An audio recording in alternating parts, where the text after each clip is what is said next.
780 millions de shekels, c'est le montant de la rallonge budgétaire accordée au ministère israélien de la Défense. Une décision plutôt surprenante de la commission des finances de la Knesset, qui intervient après l'annonce par le gouvernement d'une série de mesures socio-économiques.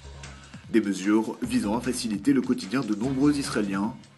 Mais pour y parvenir, la baisse des dépenses militaires constitue l'une des grandes revendications du mouvement social en Israël.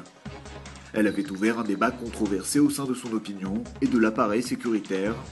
Reste que cette rallonge budgétaire pour la défense est justifiée par l'instabilité qui règne dans la région depuis l'éruption du printemps arabe. Israël craint notamment un réchauffement de son front sud avec l'Égypte, une situation incertaine qui exige un renforcement des moyens militaires. À en croire le journal Al-Hayat basé à Londres, le torchon brûle entre la Syrie et le Hamas.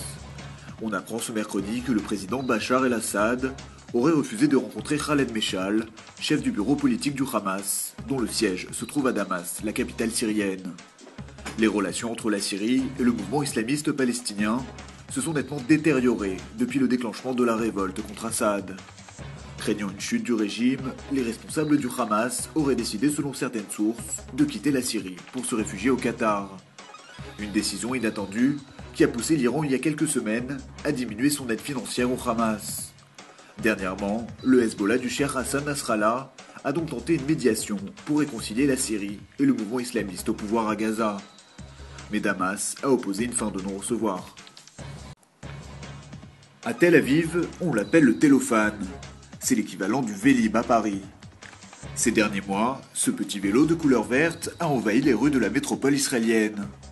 Un véritable succès pour Ron Hulday, le maire de Tel Aviv, qui avait suivi les conseils de son homologue et ami de longue date, Bertrand Delanoë.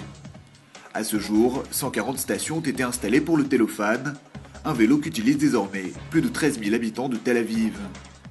La formule marche au point que la municipalité de Tel Aviv envisage d'élargir très prochainement le télophane à la banlieue proche. Les villes de Ramat Gan et d'Herzliya pourraient être les prochaines bénéficiaires de ce système, conçu pour limiter l'usage de la voiture et réduire la pollution.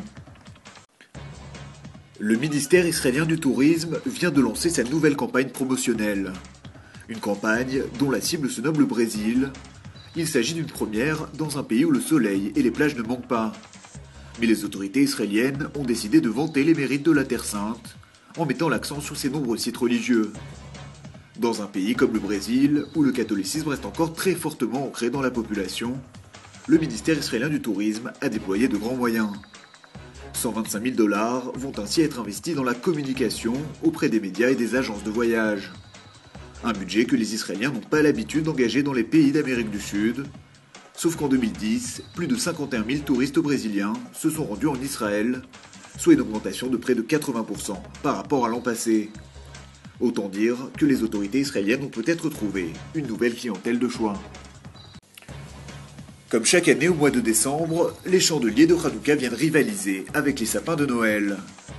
Dans la plupart des grandes villes d'Europe et d'Amérique, des rassemblements sont organisés pour procéder au traditionnel allumage des bougies. Mardi soir, ce fut notamment le cas à Berlin, porte de Brandebourg, où 1500 personnes se sont réunies à l'appel du mouvement Lubavitch. Une cérémonie exceptionnelle à laquelle ont participé de nombreuses personnalités allemandes.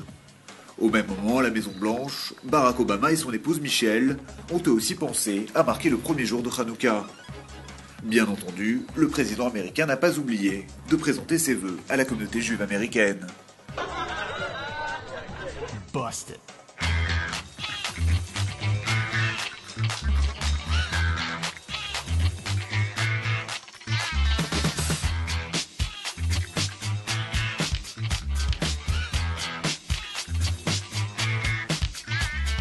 This here's a tune for all the kiddies. Hanukkah's coming to all your cities. 8 great nights eating Gelton dreidel. Better behave or get a ladle. Parties popping, people out.